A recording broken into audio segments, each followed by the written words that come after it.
Haros magkulor ube ang activity area kang Albay Park and Wildlife sa syudad ng Legazpi. Huli sa sulot ng mga kulor ubing gubing kang nagpartisipar sa selebrasyon kang Bureau of Jail Management and Penology o BJMP Bicol sa Women's Month.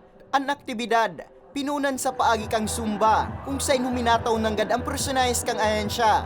Saro na nga ni dyan si JO1 ni Reza Samar na talaga namang bigay na bigay sa pagbayle. Sabi niya, sa paagi kang aktibidad, mati niya ang pagtaong importansya kang BJMP sa mga siring niyang babae. Ang magayunan ining programa para sa mga kababaihan, lalo na sa muya talaga na talagang empowered talaga ang satuyang mga babae, ang mga kababaihan.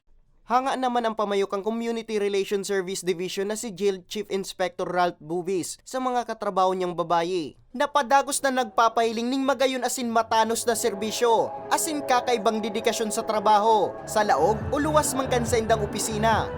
We are encouraging them na sumama sa aming workforce. Sa katunayan, hindi lamang po yung ating mga BJMP na male personnel ang may kayang gumawa ng gawaing lalaki.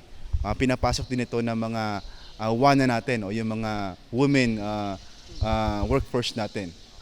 Sa regional office po, meron po tayong total ng 33% na kababaihan workforce po ng BJMP Region 5. At sa kabuuan naman po ng ating BJMP Bicol Region, meron po tayong almost 25% na workforce na kinabibilangan po ng ating mga WANA.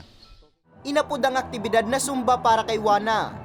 Sigun kay Regional Director Jail Chief Superintendent Joel Superficial, dakula ang papel ka mga kababaihan sa komunidad, asin dai dapat pagminoso ng kapasidad, ulit ang babae, dakula ang sirbi, urog na sa mga pag-iriba niyang female jail officers, na dakula ng gadang ambag sa saindang hanay.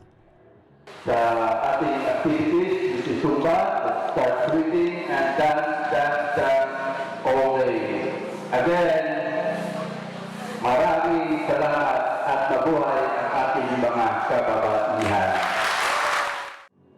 Ngunya na taon, may temang selebrasyon na We for Gender Equality in Inclusive Society na madurar sundo sa Marso 31.